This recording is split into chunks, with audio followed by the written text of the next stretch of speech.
Your problem is my problem, and my joy is your joy.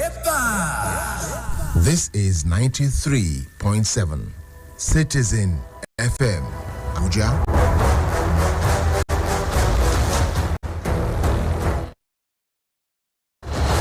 Time for news on the hour.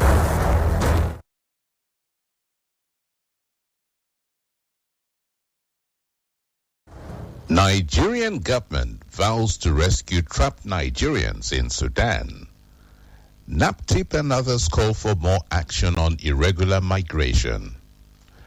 Good evening. It's a warm welcome to Citizen FM News at 6. I am Bolawola Makinde.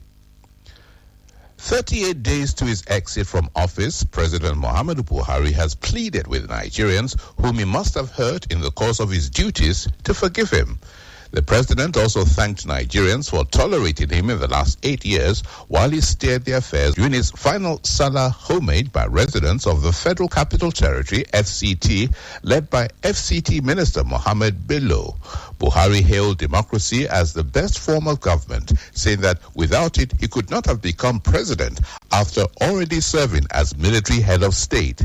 He said he considered the Salah celebration as a good coincidence to say goodbye and to thank you for tolerating me for 8 years. God willingness will solve it. Nigerians have appreciated the system and they are going to defend it. I can't even wait to go home. I will move to the Republic.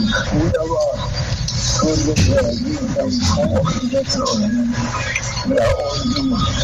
There is no doubt I had 26 and I wish you 5 minutes. I don't really think that I've had so much in 5 minutes.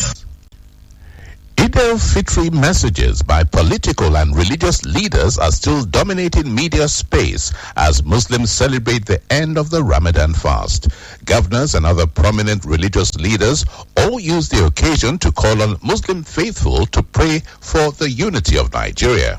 Kogi State Governor Yahaya Bello, Oyo State Governor Seyi Makinde, Minister of Works and Housing Raji Fashola, and Lagos State Deputy Governor Kadri Hamzat all called on Nigerians to uphold the lessons of Ramadan. Just like our chief imam led Eid prayer, the sermon is all about unity, and I urge each and every one of us to unite as a people. I want to say that we should be thankful to God, no matter how God felt us, but that God has kept us through the 30 days of our fast to discipline the flesh. God has seen us through. Law-abiding, orderly, neighbors keeper, example, good citizenship, perform their duties to their country, and generally be their brother and sister's keeper. There's a lot of anger, people hatred, it's unnecessary. People are voted, elected their leaders. We should let everybody go and do their work. Pray for anybody that can build a better country. 12 days to the commencement of the National Population and Housing Census, uncertainties have continued to trail the planned headcount, and there are indications that it may be shifted due to funding and other logistic challenges. It was gathered on Friday that the National Population Commission (NPC) might again postpone the census as it struggles to raise required funds. Earlier in March, Minister of State for Budget and National Planning Clem Agba disclosed that the federal government planned to establish a basket fund to collect donations for the 2023 population and housing census. Senate President Ahmad Lawan is optimistic that his party, the All Progressive Congress APC, will come up with an acceptable framework for the election of the leadership of the National Assembly. Lawan, who was speaking in Abuja, believes his party will still produce the Senate president, despite reports of emergence of different groups within the opposition parties. I'm sure that our leaders will come together and decide how to go about the how the leadership of the 10th National Assembly will emerge. I'm very confident that the APC members and senators-elect will respect whatever our party and our leaders will eventually come up with. Also, Senate Whip Senator Orji Uzor Kalu says the 10th Senate will be loyal to Nigeria. The 10th Senate will be loyal to Nigerians. That's number one. We're not going to be loyal to any party or anybody or any individual or any group. Where the 10th Senate collectively will be loyal to Nigerians, and Nigerians we expect should be loyal to us. National Commissioner and Chairman, Voter Education of the Independent National Electoral Commission, INEC, Festus Okoye, says Nigeria needs to rethink the current regulations on the appointment of resident electoral commissioners and national commissioners for the Independent National Electoral Commission. Okoye, who spoke in Abuja recently, believes consideration should be given the electoral body to exercise inputs in these appointments. Committee set up by late President Yaradua in 2007 to review the electoral legal framework. And I know that we made far-reaching recommendations on how to re-engineer and reconfigure the appointment of both resident electoral commissioners and national commissioners of the Independent National Electoral Commission.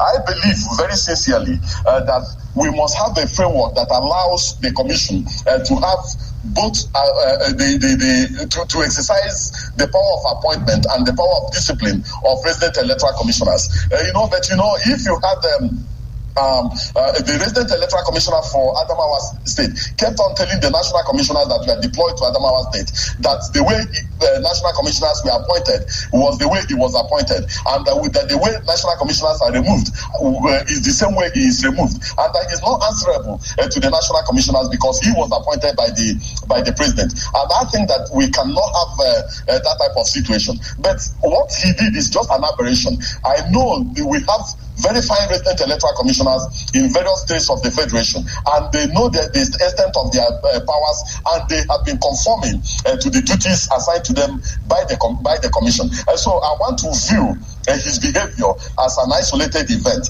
and does not represent what our resident electoral commissioners are all about, because I know that some of them worked assiduously to make sure that we delivered on our mandate. The management of the National Assembly has scheduled dates for the induction of members-elect of the 10th Assembly ahead of the inauguration in June 2023. This comes after the conclusion of the February 25th federal legislative elections and the formal release of the authentic list of senators and members-elect by the Independent National Electoral Commission.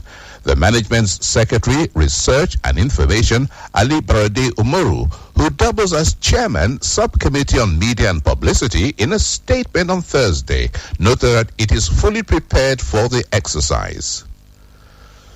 Some local and international organizations have raised concerns over the menace of human trafficking and the plight of refugees across the globe, saying there is need for concerted efforts by all to check the growing trend.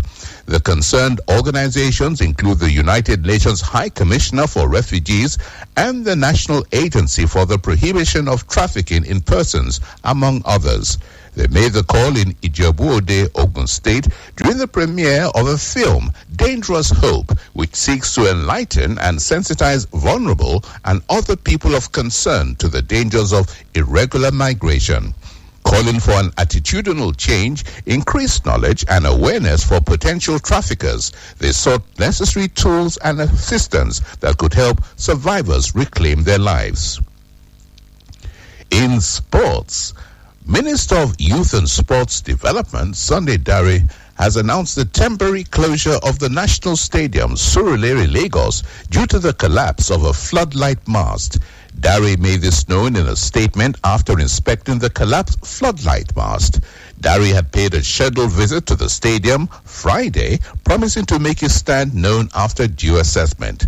However, after the tour around the stadium, the minister ordered the closure of the stadium to avert any unforeseen circumstance. Leeds United's hopes of avoiding avoiding relegation, the Premier League were dealt another blow as Fulham condemned Javi Gracia's side to a third successive defeat at Craven Cottage. Second-half goals from Harry Wilson and Andreas Pereira proved enough to earn victory for the hosts, who reinforced their bid to seal a top-half finish and climbed one place to 9th. But the loss means Leeds remain just 2 points above relegation in 16th position, before Everton, Nottingham Forest and Leicester City directly below them play later today, Saturday. A quality first-time finish by Wilson after Ilan Mislier had got an unconvincing hand to Williams' cross broke the deadlock after 58 minutes. And now, to end Citizen FM News at 6, here is another look at our highlights. The Nigerian government has vowed to rescue trapped Nigerians in Sudan. NAPTIP and others have called for more action on irregular migration. And that has been Citizen FM News at 6. I am Bolawala Makinde. The news was edited by Lawrence Umoite. To listen to us online, please visit www.citizenfm.ng. Follow us on social media, Facebook at Citizen FM Abuja, Instagram at Citizen FM 937, and Twitter at Citizen FM 937. Good evening. So